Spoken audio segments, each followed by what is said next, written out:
Welcome back. So today is a battle report for the Battle of Cambridgeshire, but it's also going to be a bit of a recap on what happened in turn 3.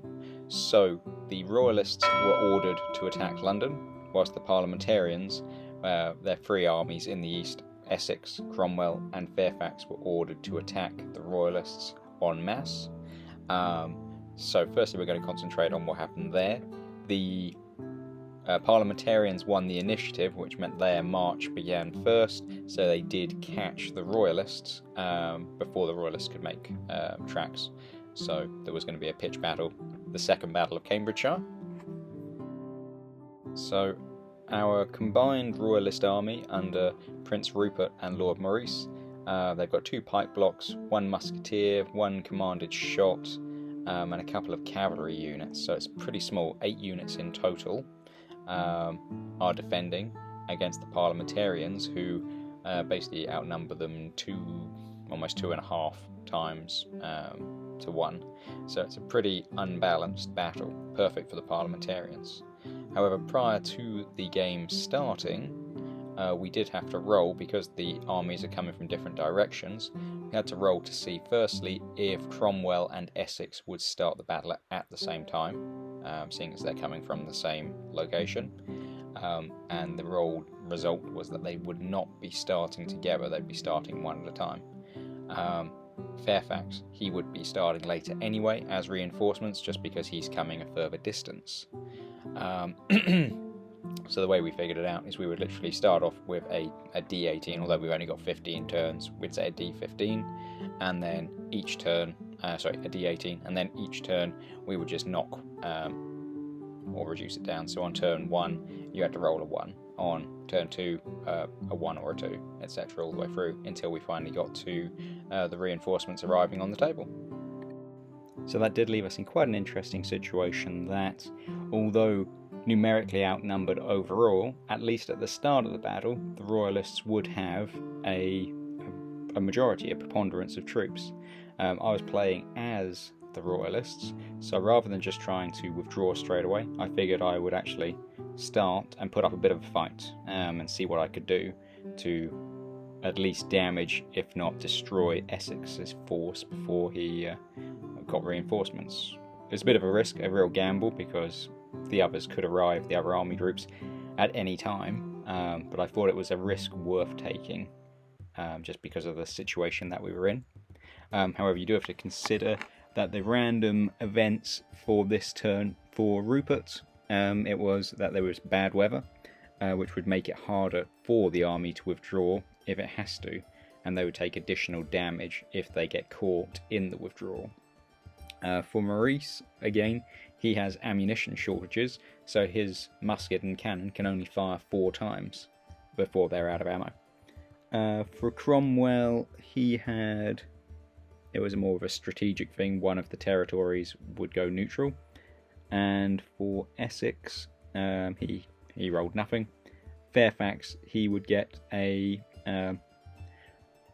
bonus, basically, which would allow him to point to a point on the table, and if he manages to get troops to it, has to be in the enemy's half, then they would gain an extra campaign point or 2 for holding the objective.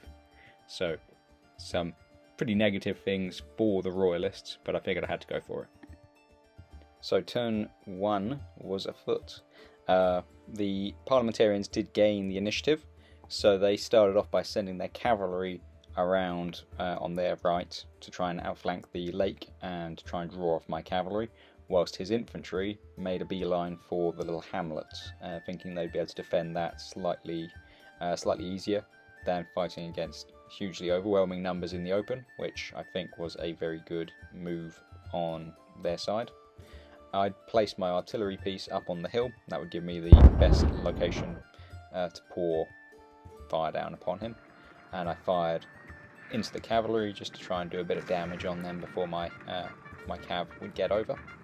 On the left, my cavalry in force went after his, whilst the infantry and the dragoons started to make ways towards his. Very minimal casualties in turn 1. So turn 2 pretty well picked up where turn 1 left off. They got the initiative for a second turn in a row, which I wasn't too happy about because it let them get into the village. But I've got my commanded shot and the rest of my troops advancing as fast as I can, just trying to put some shots into him. But by this stage now he's getting a bit of cover from the cornfields and a bit of cover from the village itself, so he's got going to have the benefits. The artillery piece, again, put another shot down, this time into the infantry, but it was minimal damage.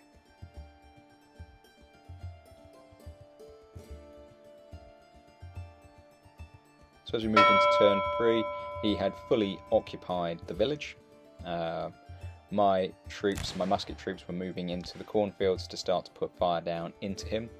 And as we were discussing, he was just trying to hold out for as long as possible, hoping that those reinforcements would come and be able to catch me off guard. He dismounted his dragoons and got a volley off into me, but my cavalry charged and rode down the dismounted dragoons, and then in the cavalry battle that ensued, we were able to destroy his arquebusiers. So it was first blood to the Royalists. Turn 4 was a little bit of a reorg for our troops, until all of a sudden, on my side anyway, the Royalists, until all of a sudden his troops from the village came straight at me. His infantry, his musketeers came out to bayonet charge against my commanded shot, and his pike block started making their advance through the cornfield to engage my musketeers. So my cannon blasted away, but the melee, both sides started to lose quite considerable numbers in the hand-to-hand combat, so it wasn't particularly beneficial for either of us. I don't think it had the knockout blow that he quite hoped it would have done. Anyway, so we had a second round of melee. Once you're locked in, you can't carry on firing muskets, so it is just all taken into account in the hand-to-hand combat. And his unit was defeated, but our commanded shot were reduced down drastically. On the other side, his pike block again was defeated thanks to my dismounted dragoons managing to catch him from behind, but in the melee he basically annihilated our musketeers, so both our muskets and our commanded shot were down to 1 or 2 points of cohesion, so ready to fall apart. Luckily they stood and were then able to capture Essex himself. So this gave us a pretty good position. We destroyed the first army, although we'd taken pretty bad casualties in doing so.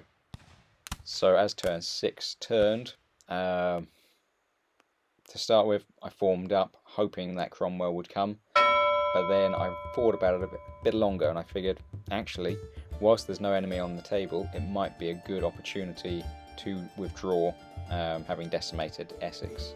So that's what I did. I rolled well, so we didn't suffer any casualties in the withdrawal. So the Royalist force has managed to evacuate safely. But I hear you say, how goes the siege of Gloucester? So King Charles and his army were besieging, and the reinforcements from Ireland, under the vote from the Council of War, we split the forces 50-50. Half of them came to Cardiff, and the other half went up to Liverpool. So the king was waiting on those reinforcements before he launched his actual assault. Again, with the parliamentarians gaining the initiative, old Mr. Waller, we're going to call him the Wizard of the Saddle from now on, because he managed to lead his troops through our encirclement, avoided battle, and he's now heading north, blazing a trail of destruction through Royalist territory. So he is a legendary character. Although he's only got a small force, he seems to just be able to escape every single trap we're setting for him. So yeah, really exciting to see what happens to him next. But overall, an interesting turn for both sides, really. In the east, the parliamentarians are still strong, because they've got their second and third army pursuing Rupert and Maurice. On the west side, we're now going to have to give chase, and we're going to have to decide, do the troops from Liverpool come down to try and catch Waller, or what do we do there? So it's a pretty interesting situation. I will now, after this video, put up a question with a new map showing the situation. And that question is, what do you suggest the options are for the next turn? So if you've got any ideas, let's have them, and then I can get the options up and running, and then we can all start voting on those in the next day or two. Anyway, great fun, really enjoying the campaign. I hope you are too, and I'll see you next time.